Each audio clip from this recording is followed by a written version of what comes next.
Warning, the following program may contain strong violence, infrequent language, some sexuality, and other potentially disturbing images that may make you or younger audience members uncomfortable. Viewer discretion is advised. Previously on Childe of Shade Reviews.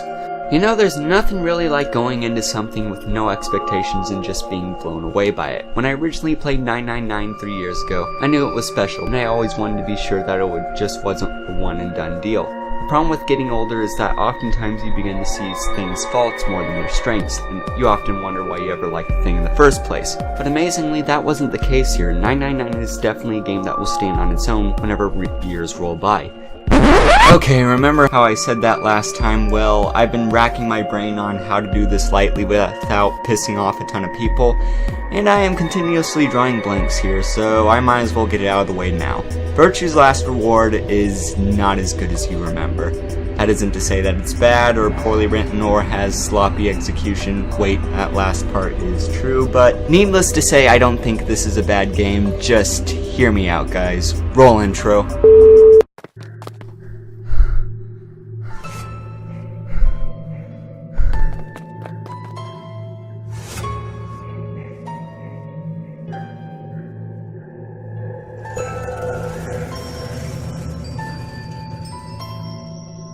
Childe of Shade Reviews, review number 19, Zero Escape 2, Virtue's Last Reward.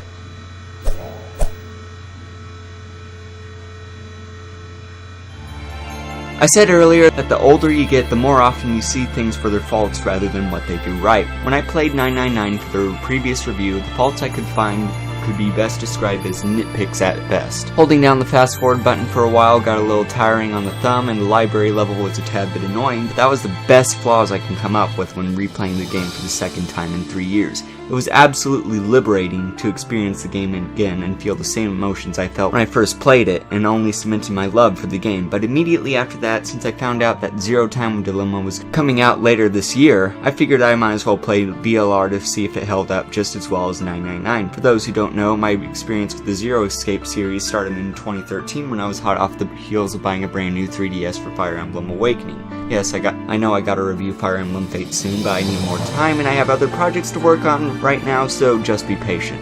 I loved that game as well and was looking for something else to play on my brand new machine. I picked up a 999 on a hunt since I thought the box art looked cool and was immediately blown away by what I played. After completing all the endings, I hastily and rapidly bought VLR upon knowing that there was a sequel and went through it like a coke addict who stumbled upon his dealer's secret stash. While I did enjoy the game immensely, I was still somewhat let down by the game's narrative by the end, and then after a couple years today, here we are. So, is Virtue's Last Reward something worth the pursuit, or just a massive letdown, aka finding a bomb in your birthday present? Prep your bracelets and dust off your quantum notebooks, for we are about to experience the nonary game, Ambidex Edition. Much like 999, VLR opens up with the protagonist Sigma Clem waking up in an unfamiliar environment, but waking up next to a strange girl named Vi. After a brief and somewhat tense introduction, the monitor behind them suddenly turns on, and a cartoon rabbit identifying himself Zero Jr. briefly explains that they have a short amount of time to escape from it before it falls to their doom. After managing to escape and bickering some more, they quickly meet up with other victims who identify themselves as Quark, Theo, Temioji, Alice, Luna, Kay, and Clover, all confused by what exactly they are here for and what is going on. Zero Jr. briefly interrupts them by telling them that they have been chosen to play the nonary game Ambidex Edition by his creator Zero, and failure to comply will result in them being penalized. And from here on out, our characters set off to find out the secrets of why Zero has them playing this sick game.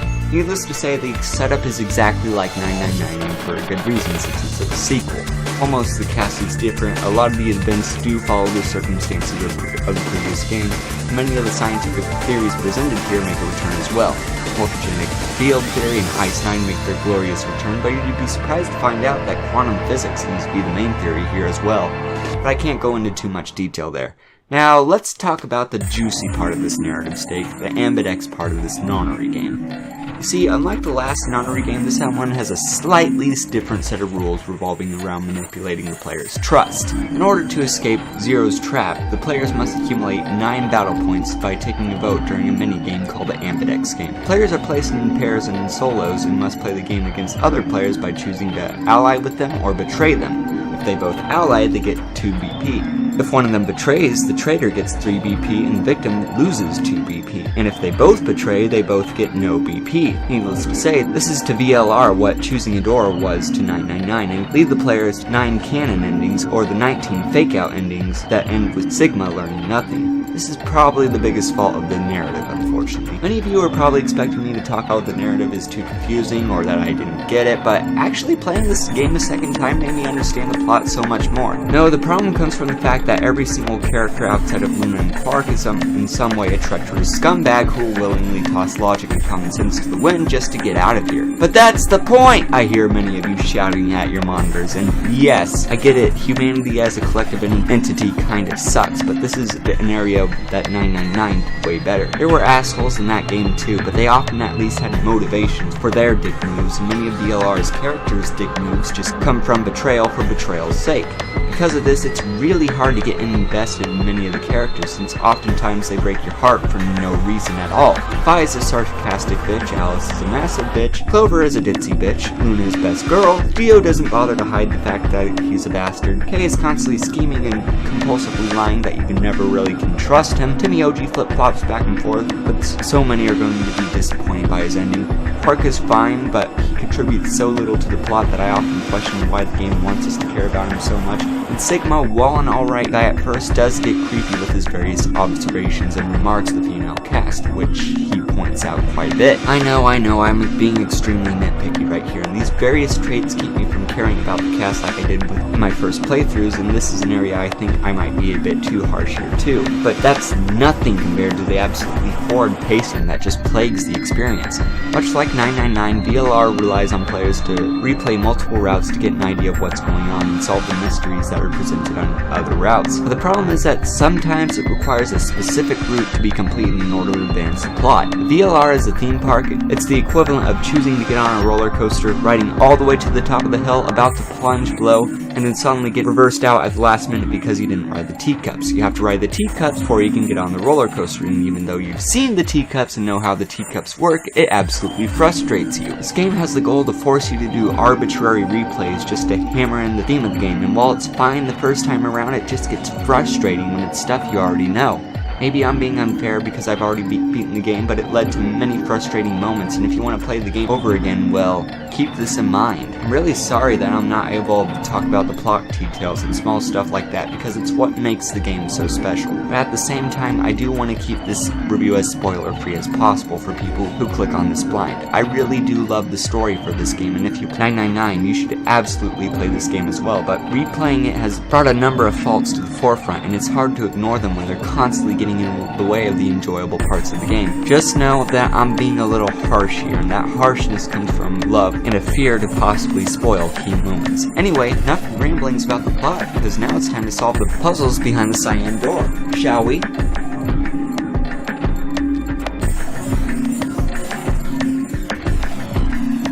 For the most part, VLR doesn't differentiate from 999 that much, and in some ways it's a big improvement on the formula 999 introduced.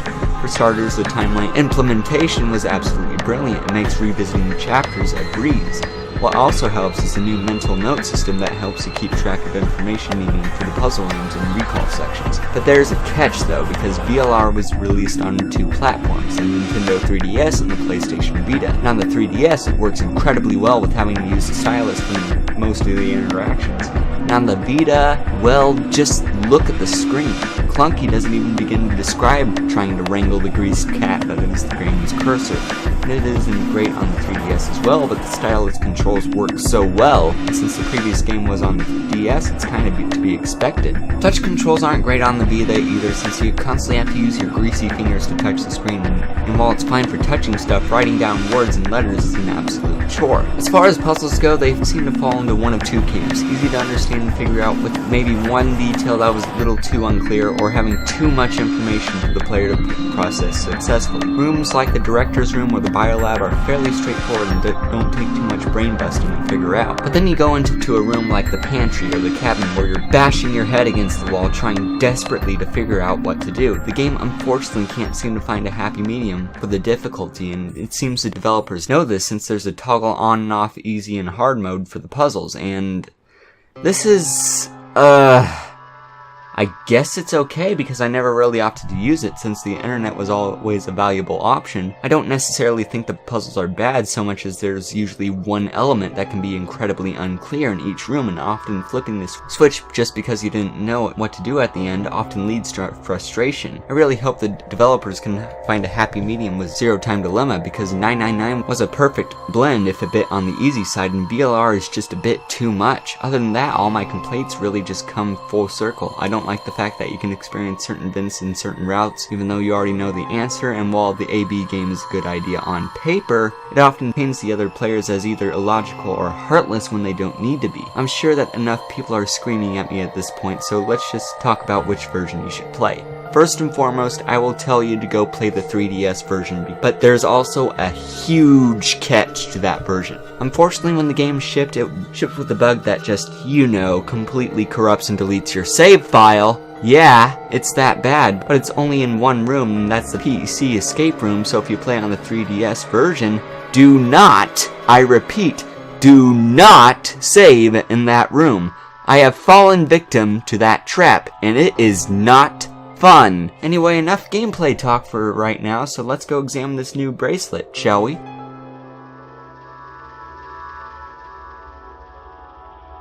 In terms of graphical fidelity and overall design, 999 had good art, but nothing else to really extinguish it. It was one of the few nitpicks I had with the game personally, but I thought the sprite work was great and had enough personality for it to not be generic. With VLR being made on new hardware, there was obviously a big push to go 3D since it would be easier and that they wouldn't be limited by the hardware any longer. For the most part, it's pretty decent despite the fact that everyone looks like they're sculpted out of Play-Doh.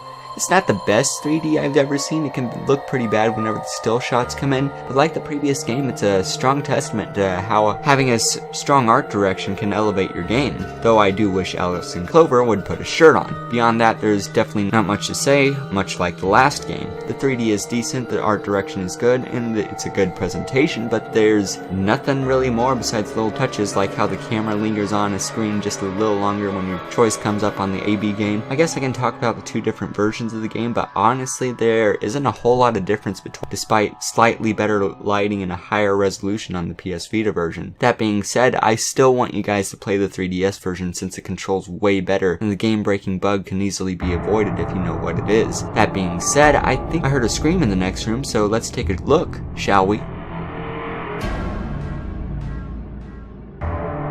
Unsurprisingly, VLR maintains the series standards when it comes to providing an orchestral soundtrack with some of the tracks returning from 999. I don't even need to begin to describe why the main theme is so good, because have you listened to it? It's swooping, it's dramatic, it's absolutely nails the melancholy tone of the series as well as the epic lengths the plot goes to. Shinji Hosoe should be applauded for this track alone, but a couple other tracks stand out as well.